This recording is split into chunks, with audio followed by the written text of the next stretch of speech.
Well, good afternoon. This is our first juvenile golden eagle that's a victim of the heat and the drought that we've got going right now.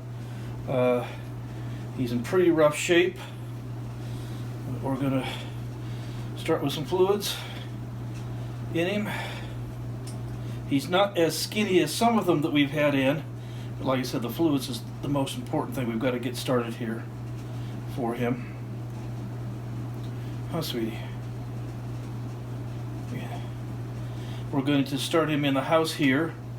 It's okay, sweetheart. There we go. Because it's just so hot outside. So we're going to get him. This is my little special liquid diet of electrolytes and proteins and things that we get him started on. We use for years. Yes, you are very, very weak. You're just so super hot. Yes, you are. Okay. And then we're just going to give him a few pieces of mice. Just yeah, okay, good. Bite me, please. That's a good thing. I like it when they bite. Okay, sweetie. Yeah, I know, you are just so hot, sweetie. Yeah, I think we're just going to start you with, there you go, yeah, so all of that down. The fluid's the thing that he needs immediately. But, yeah. Another little piece, huh, sweetheart? I don't know. Yeah, you're biting good, that's a good sign. Oh, yeah. I don't know if you heard that clap. I get bit regularly here. Okay. Just another little one. That's all we're going to do for him for mice. Just give him a little start. We'll give him some more fluids and food here in about another hour. It's because of this horrible heat and horrible drought. It's the worst since the 1860s that we've had a lot of animals come in suffering from it. And so, yeah, you're skinny, but you're not as skinny as some. We're going to put him downstairs where it's cool to let him cool off.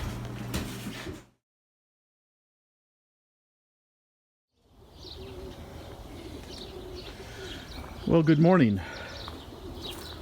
My name is Martin Tyner with the Southwest Wildlife Foundation, and I want to introduce you to our newest friend here. Isn't he beautiful? This is a juvenile golden eagle.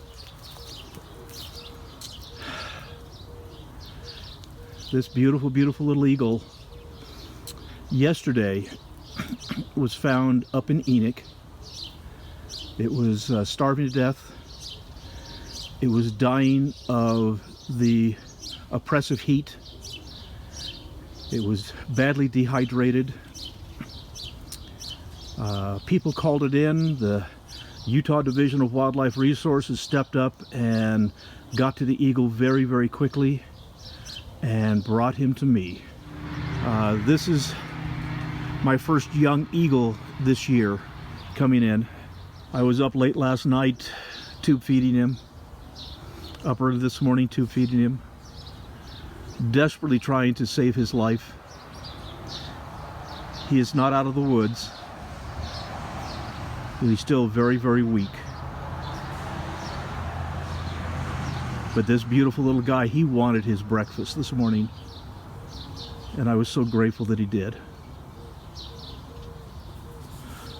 Well, I'm going to keep you guys informed on our little friend and all of our other little friends that we are caring for right now. If you would like to help this young golden and all the rest of the critters we care for, please consider sending Rodent Pro gift certificates. Easiest way is to give them a call and provide our email address, info@gowildlife.org. Another great way to help is a Cal Ranch gift card. Martin visits the local store often for various supplies for the rescue center. For more information, please check out our site at www.gowildlife.org. Hi, pretty boy. Isn't he beautiful? I really didn't think he was going to make it. He was in very, very bad shape, but lots and lots of fluids, 2 feedings, and very carefully starting to get him to hand feed. And he's come around now. He's perching well. He's about ready to go into the flight chamber with the bald eagle. And so again, we slightly skin the rat so that that he sees the meat, because a white rat is not a natural thing that they normally eat, so you want to make it look good to them. And so there's his breakfast, and again we don't associate with them, we don't touch them. The next thing will be is I will go in and I will net him, get him out. Oh, he's going to eat, good boy. And we'll put him in the flight chamber so he can start getting some more exercise. So, and other than that, they just flat don't get touched. They don't get socialized. We want to keep them wild. We don't want them to associate anything with humans. We want them to stay away from humans. And so probably this evening, we'll make sure that everybody's fed and fat.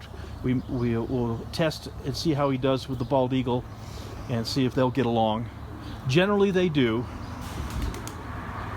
but we want to have a few hours here that we can watch and make sure that there's no conflicts. Juvenile golden eagle. The juvenile golden eagles have a tendency of being more black than the adults, really dark chocolate or black. The juvenile golden eagles, if you look at his tail, you can see there's a white band in the middle of his tail. The golden eagle loses the white band when they're 5 years old. And so the bald eagle gets the white head and white tail when they're 5 years old. The golden eagle loses the white when they're 5 years old. And so that's how we identify them by age. And with the big white band, even though this is actually a very dark golden, even the white is very dark and washed out. It's not I've had golden eagles where the white was every bit as bright white as those domestic rats that we've just fed him. But this one's a very dark golden. They get the name golden eagle because of the coloration on the head. They have golden feathers on the top of the head, but because he's very dark, it's hard to see the golden. It doesn't stand out. I've had golden eagles that the gold color was just bright and brilliant. It was obviously a golden eagle. Golden eagles and bald eagles as juveniles look very similar to one another. The way you tell them apart, the easiest way, is look at their feet, and if they have feathers that go all the way down to the top of the foot, it's a golden eagle, because we call that a booted eagle. If the leg from the foot up to what would be the knee, that's called the tarsi. If that's bare and just a yellow leg that you can see easily, then what we have is a bald eagle. We have both species here in Utah. Golden eagles are more common. They're what we consider our year-round resident, where the bald eagles primarily, the majority of them migrate into Utah for the winter. Though we do have a few nesting pairs in the state, but they are mostly a migrant for us. And so it really does my heart good to see my new little friend vigorously eating. Like I said, he came in right on the verge of death. If he had been left outside in the sun for another hour, he wouldn't have survived. He would not have made it. And so they rescued him just barely in time.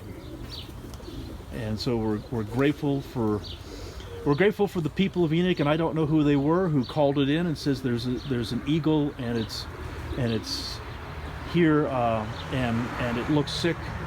And we're grateful for the police dispatch to have acted quickly to contact the Utah Division of Wildlife Resources. I'm grateful for the game warden that ran out and picked him up and rushed him here to me. Everyone had a part in saving this eagle's life. So we're grateful for all of that. And I hope by mid-August, about a month from now, that our young eagle will be ready to be returned back to the wild where he belongs.